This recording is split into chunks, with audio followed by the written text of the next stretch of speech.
Good morning, everybody. I'm Muriel Bowser. I'm the mayor of Washington, D.C., and I am today providing a situational update on the district's response to COVID-19, and then we will take a few questions. I am joined today by a special guest, Jaden Settles. Hi, Jaden, and welcome. Jada won the citywide I Mask for DC video in a video festival and contest. And today we're going to show her very impressive video that she made that explains why it's so important for people to wear masks right now.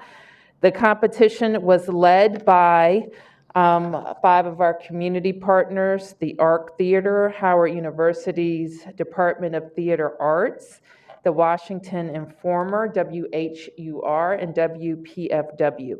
So we want to thank all of those sponsors. And in just a few minutes, we're going to watch Jaden's video. So as I said last week, we are encouraging DC residents and people in the area to celebrate the 4th of July, either from home or close to home.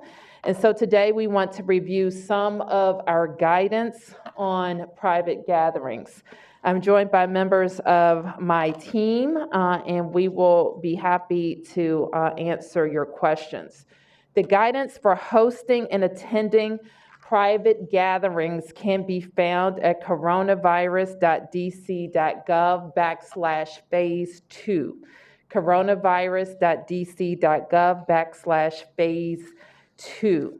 And so as we prepare for the holiday weekend, I will continue to remind Washingtonians that this virus still exists, it's still circulating, and you could contract the virus in any of your activities. So today, we announced 35 new cases, and we are clearly very encouraged by how we have blunted the curve in DC, also in Maryland and Virginia, but we know that we are still reporting new cases, so we have to continue to be vigilant. We know from health professionals that outdoor activities are preferred over indoor activities, but that the virus can still spread in the outdoors as well. So if you are hosting people this weekend, or if you're going to someone else's home, even if everyone is outside, you still need to consider how much space people will have to social distance, and don't invite more people than you have the space for.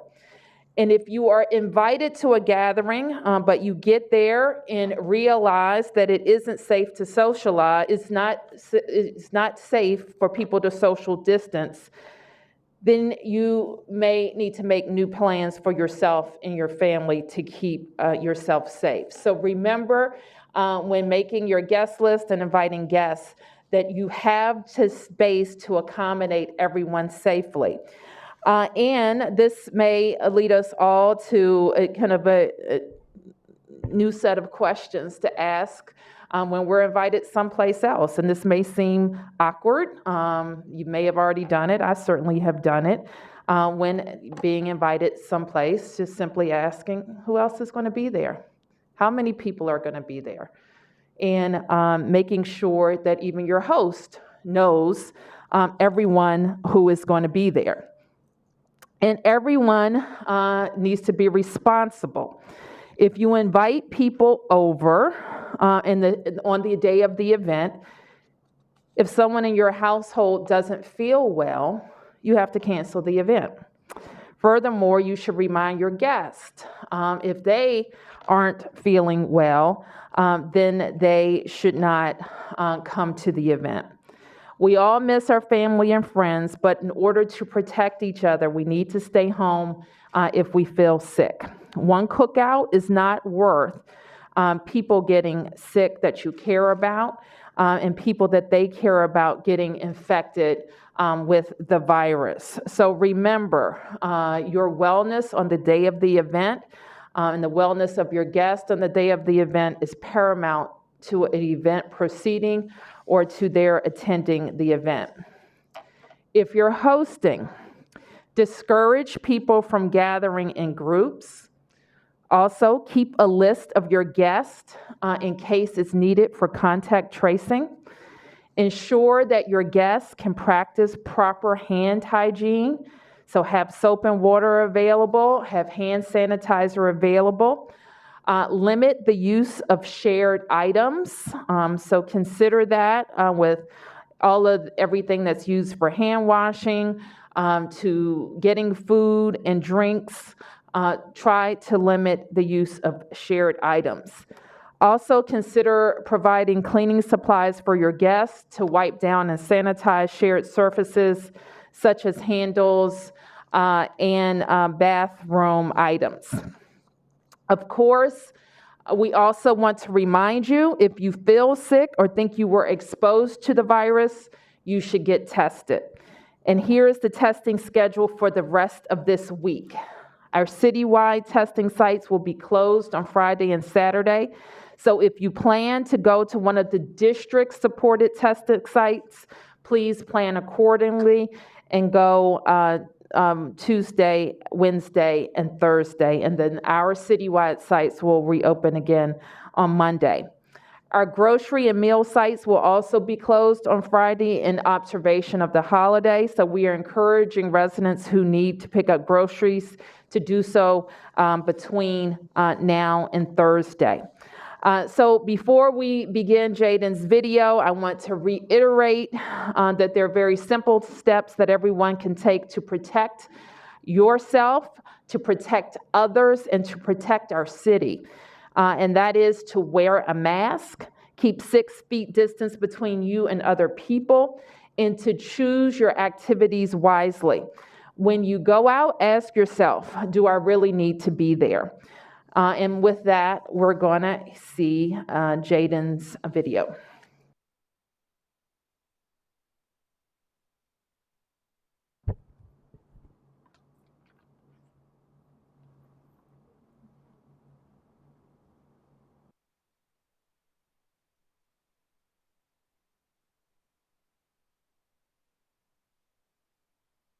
COVID-19 is a killer, and it's killing Black people at a higher rate. We make up 75% of COVID deaths in DC, but we can change that. COVID-19 is passed through droplets and suspended particles in the air. That's why wearing a mask is critical. Face masks combined with physical distancing would help reopen the economy more safely and crush a second or third COVID wave. Wear a mask for your family, friends, and you. Third COVID wave. Wear a mask for your family, friends, and you. Jaden, you want to come up and tell us about your video? Hi, my name is Jaden Settles, and as you can see, I created that video. I learned how to do this from my mother, who works in distance learning, and it's really fun making animations and things of the sort, especially since these are easily understandable and can create awareness of different subjects, especially like this. And since I live with both of my grandparents and know people who have passed away from the virus and who have been cured from the virus, it was really nice for me to create this video. And it was important for me to educate myself, even though I am only 14 and just graduated from the 8th grade. I educated myself on how to prevent catching the virus and how to choose wisely when I decide to go out and do certain things. So, Well done. Thank you. Thank you, Jaden. I went to Asda Middle School, now I'm attending Wagner High School. What was your Banneker Academic High School, she's going to be attending. Okay, what school? Alasdair Middle School. Alasdair. Okay, thank you. All right, any questions? Questions? Yes, Sam? Yes, Mayor. I got a number of questions, but I'll start with the fireworks. Sure. We did a story yesterday on fireworks vendors who basically were upset because the city allowed Costco to sell fireworks and nobody else. And one of the points they made was that you encourage people to stay home. And it's more difficult if you don't have a Costco card or you don't, let's say you don't want to buy illegal fireworks out of the back of somebody's car. Licensed dealers were denied this year. I saw the letter from DCRA. They cited basically the COVID situation and social unrest. If it's, a problem for Costco, why is it a problem for the rest of them? The social unrest, etc. Problem. Well, Sam, I think this is a matter that's being heard in court right now, and we're going to address it there. And I do think that the license applications got caught up in our essential or non-essential business and our move through the phases. And so that was one check that the agency has. So I think that we're going to be able to resolve it, but we are participating in a court hearing today. So there's hope for you. I think that I don't know what's going to happen in court right now, so I can't speak to it, but we are participating in that process. And just like other retailers were not able to function as they normally would because of stay-at-home orders and slowly turning on stay-at-home orders, these retailers that are kind of a pop-up retail that we license to build these sheds, basically, the temporary retail locations, were impacted by those closures. So you're saying basically that it wasn't intended necessarily for them, but they got caught up in it? Is that the essence of it? I'm saying it was part of an extra review because we were, or I think at the time that those applications were made, we were not in a regular retail posture, and we still aren't. Our retailers are still being limited to how they can operate. Okay. But you said you're working to resolve it. We will continue to have some discussions based on today's court proceedings. I see. Can I ask another question? Yes, of course. Black Lives Matter Plaza, one of the things that a number of folks at my place have been asking is this we saw some video the other night, I guess, of the police moving a tent or something like this. So, kind of, what are the rules there? Is it a place you cannot put up a tent, you cannot stay? You cannot camp anywhere in the District of Columbia. That's against the law, anywhere in the District of Columbia, camping. And this Black Lives Matter Plaza, is this something that is permanent, temporary? What can you say about it? Well, we are working with our business improvement districts, not just on the street naming, which has been made in law, the artwork around it in the physical realm itself. And so we will work with our business improvement district, the property owners there, arts community, to make some final plans for the plaza. But it's, for now, how would you characterize it? It's a protest zone, or? No, I've never characterized it that way. It's 16th Street in the District of Columbia that is open to anybody as long as they're peaceful and lawful. And are you going to paint over the yellow wording? As I just mentioned, Sam, we are going to continue to work on how it will be preserved in a permanent way with more discussions with the community. And so those discussions will not only include the artwork, but also the surrounding physical realm. Finally, on this point, it did look like kind of a rough confrontation between the police and the people who were there. Does that concern you at all? Well, I've learned that looking at these videos, sometimes you need to see what happens before it. And so I know that the police were responding. We want to remind everybody to follow the instructions of the police. And certainly our department investigates any use of force. So they will look at that closely. Yes. Mayor Bowser, I have a question for Dr. Nesbitt. Yes. Dr. Nesbitt, Deborah Burks and Dr. Fauci talk about an uptick in the fall in terms of the coronavirus and as well as the flu. And while the district is doing good right now, is your department prepared if a second wave comes into the city in the fall? Thank you for the question.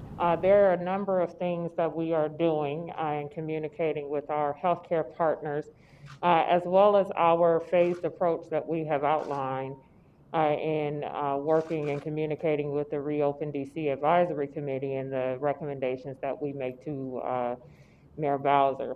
Part of why we are being very cautious and, as some would say, very conservative in terms of a phased reopening is to be able to understand what happens as more activity that typically occurs in the fall when more people are now indoors, when we typically have more respiratory viruses circulating in our community, creating a more complex and complicated picture for us to respond to.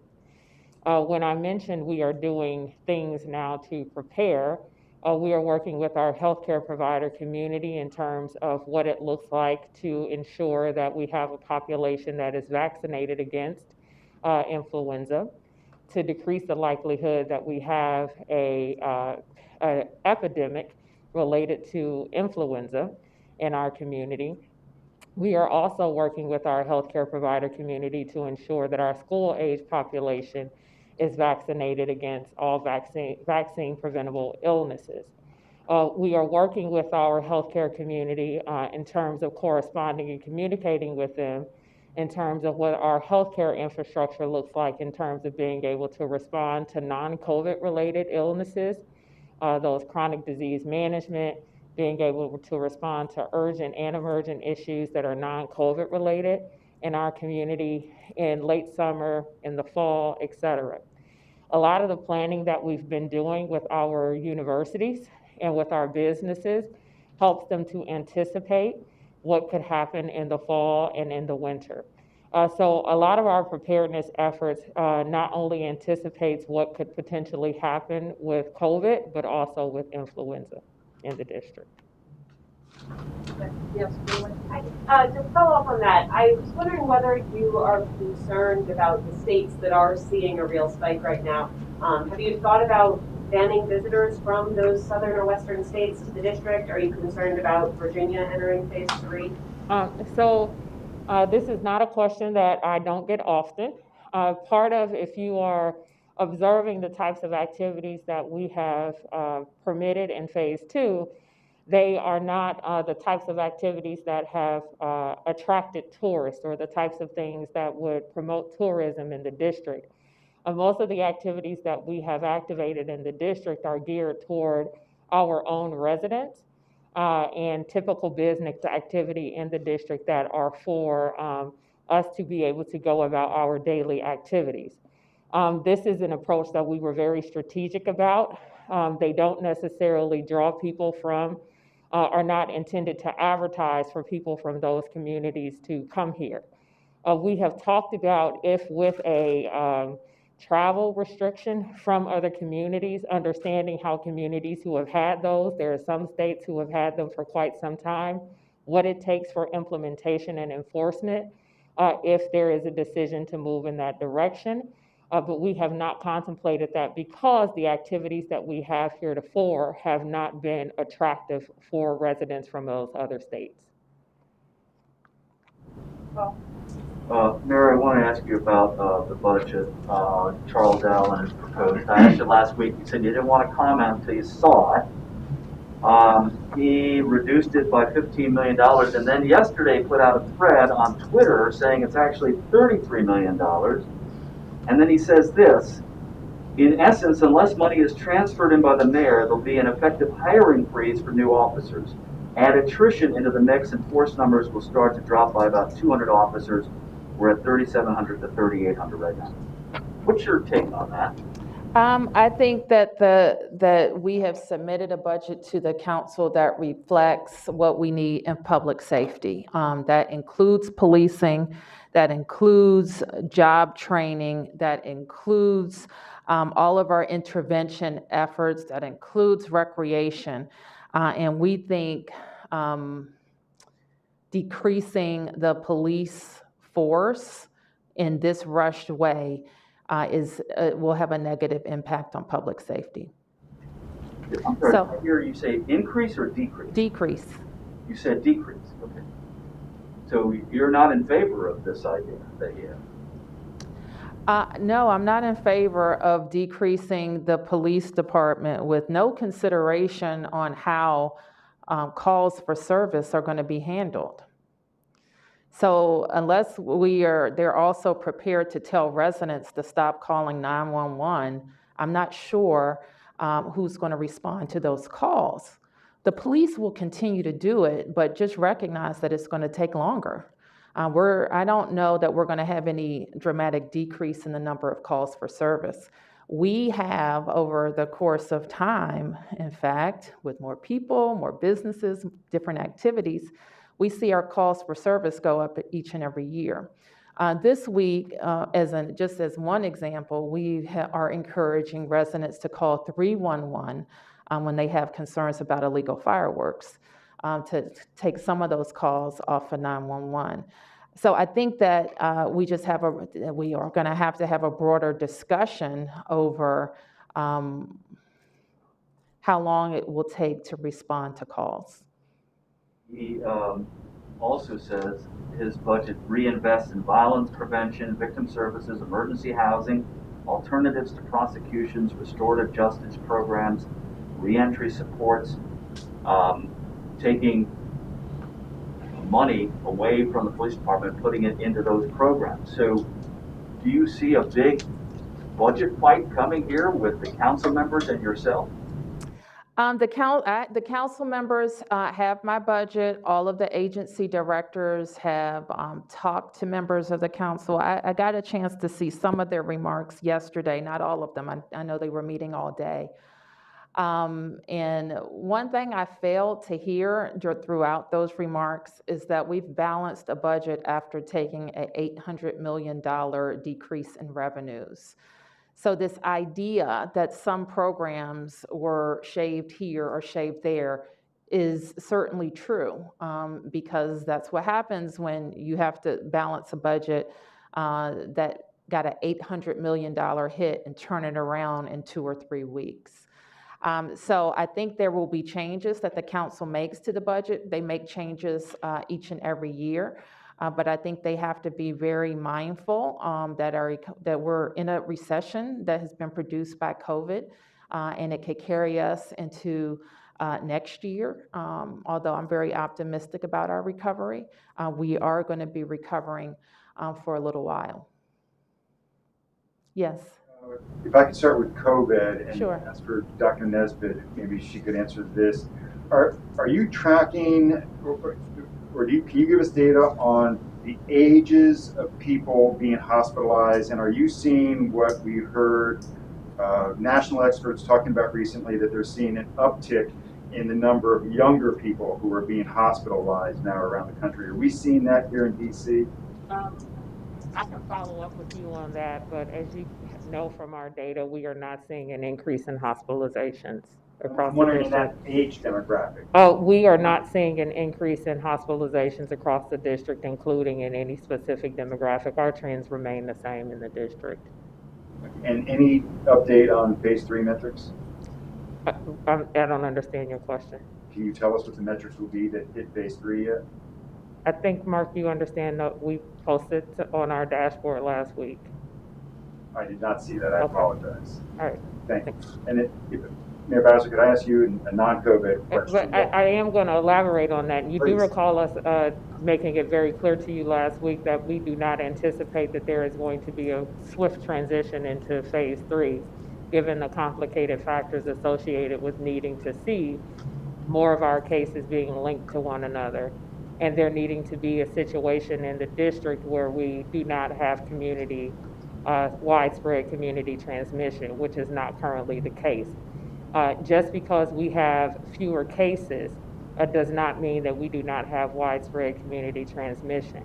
When you still have 30 or so cases, but they are not linked to each other, the mode of exposure cannot be identified for individuals. There is still great concern, and that should not be the picture in the district when we move into phase 3. Thank you. Mayor Bowser, if I could go back to the police department, and if I could follow up on Sam's questions about the tents. You said people are not allowed to live in tents in the district. Have you seen the video of the officers removing the tents? I've seen part of it, I think. So I guess going back to you saying that people are not allowed to stay in tents, but you allow the homeless to live in tents during Occupy DC because We actually do not allow the homeless to live in tents. We remove encampments. We have a very strict protocol about removing encampments, and we do. Well, I was told by your administration that is currently been suspended. That protocol has been suspended during COVID. So, I don't know why anybody would have told you that. So you are currently removing homeless encampments? They should be, absolutely. It is illegal in the district to camp.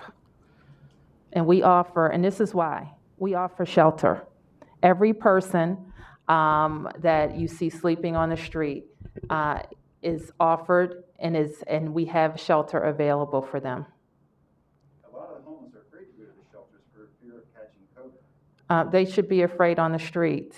It's not safe. It's unsanitary. We have seen people die in the streets, and going into the summer months especially, where I'm sure we will experience heat emergencies, we've become very concerned about people on the street. If I could stay on MPD and ask about the Breitbart event at 2D, what is your reaction to that? You know, I'm as perplexed by it as I've seen residents, and it appears that a community member went into our station and had a different agenda than what the police officers thought it was, and certainly somebody in our PIO shop made a very bad mistake in attaching a picture or post to Breitbart News, which we totally disavow. Has there been any discipline for that person? Do you know who that person is? That's something that we will handle internally, Mark, and continue to look at. And if I could ask one final question, with the movement on monuments and statues and naming and whatnot, recently in the past couple of days, Princeton University has removed the name of Woodrow Wilson, the former president. There has been a movement for years to change the name of Woodrow Wilson High School here in the district. What is your position on changing the name of that school? It has been, and I think that the Wilson High School discussion has probably been around longer than others.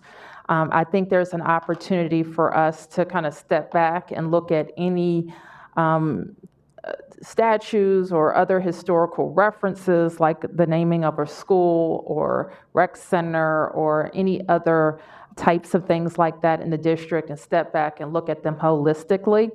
I am tasking a group within DC government to kind of do some fact-finding, gathering information, and make some recommendations to me.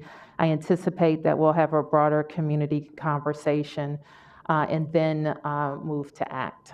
So you say you're asking a task force to look at, is that specific to Wilson, or is that just over the entire city? Over the entire city. Looking at street names, monuments, buildings, anything? Any historical reference, including all the things you mentioned. Could I take one more swing at Wilson and just ask you, what is your personal opinion? Should the name of Wilson High School be changed? I think that it should be changed, and I say that reluctantly only for one reason, and that's because we have been through this discussion with high schools and how people feel about their alma mater, and attaching to a lot of significance to their alma mater.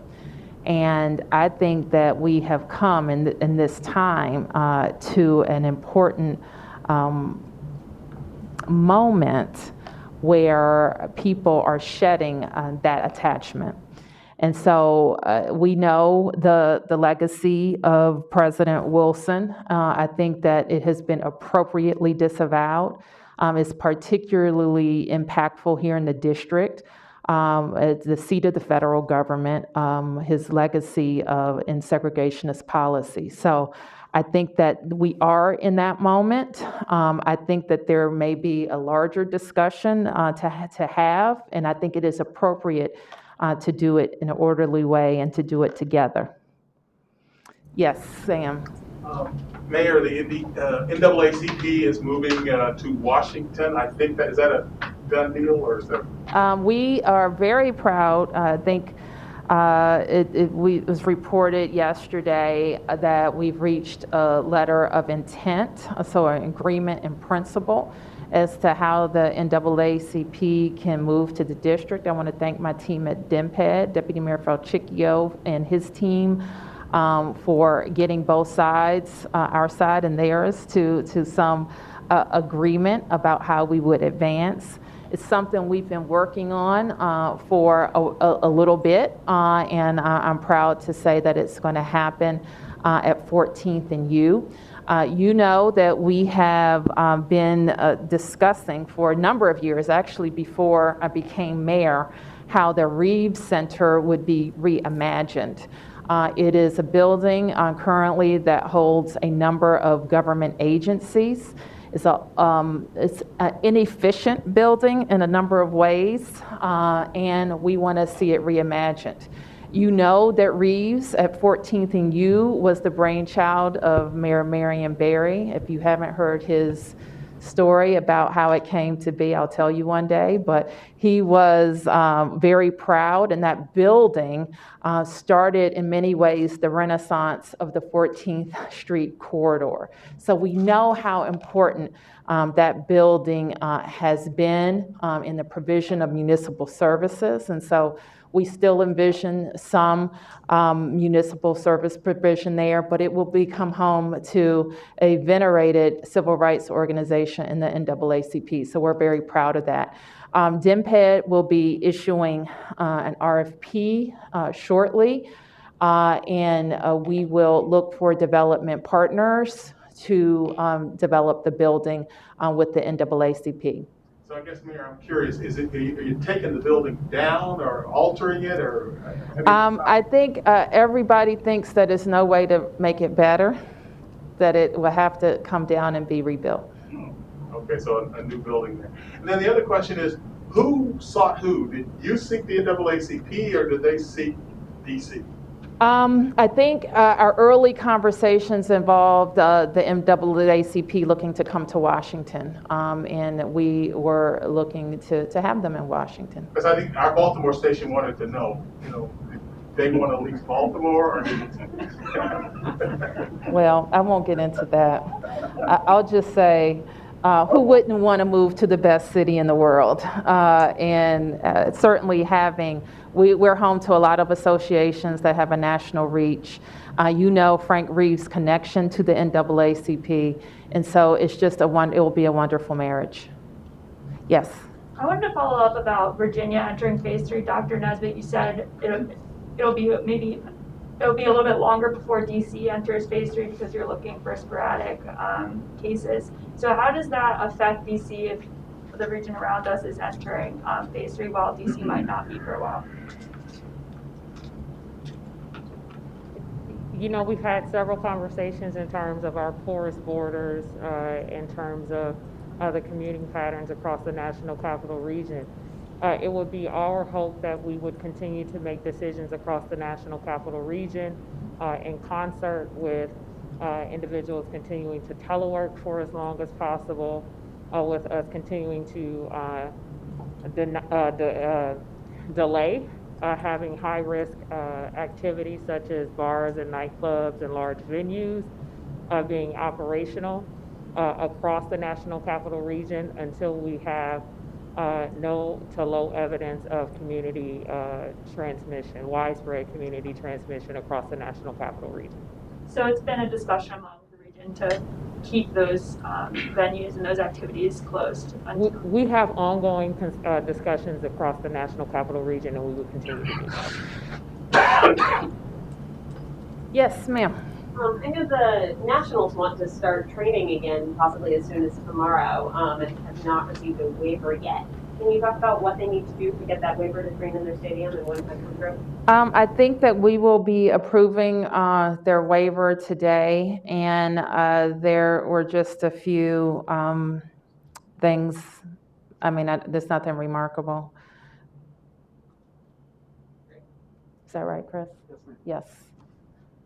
I didn't hear Julie. The Nationals, is that what you said? Yes, the Nationals are, we will waive them for training and games, no spectators. Okay. All right, so, Sorry, yes. could you just clarify that, because I thought their waiver application was simply for training. Let me ask Chris to talk about it. He's very familiar with it. So thanks for the question, Mark. The waiver, the initial waiver was for training, and then of course MLB announcing that games would resume. We had discussions with the Nationals on what that would look like. To the mayor's point, no fans, no spectators, and so they submitted plans that we approved to have the games. And so, I guess press other ancillary needs would be allowed in there, just no fans in the stadium. That's correct. Is that right? That is correct. Okay. Thank you very much. Yes. Working.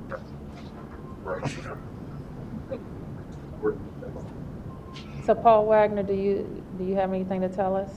I have a question on that front. Okay, what's your question? About your thoughts on DC losing another local reporter? Well, I didn't quite believe it when I heard it this morning, because Paul is certainly a fixture in this press room and covering local news. You will understand that if you're in my position, and he has all these great sources and news before, we make it news. We wonder how he does it day to day. But we know he does it because he's honest, and he is served with integrity. And the people who watch him nightly or when he's on appreciate the news that he's bringing. From our side, we appreciate him because he's honest, he serves with integrity, he gives us an opportunity to comment and respond, and he reports the facts, and he gives the people the information that we need. So certainly he has earned his retirement. We hope that you stay close, Paul. We will miss you, and we're going to see you around. Let's give a round to Paul Wagner and congratulate him on his retirement.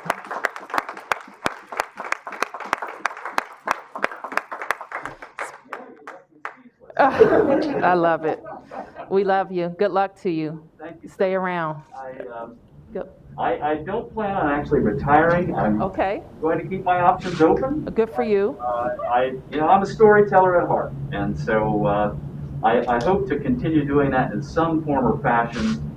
And believe me, it's been a pleasure working in the city and covering the news here and being able to shine a light on what's going on here. And I can't thank your staff enough. They've been terrific. And you too, Mayor. Thank you. Thank you so much, Paul. And I love it. You heard him. He's a storyteller at heart. So keep telling stories. Thank you, everybody. Thank you. Mayor.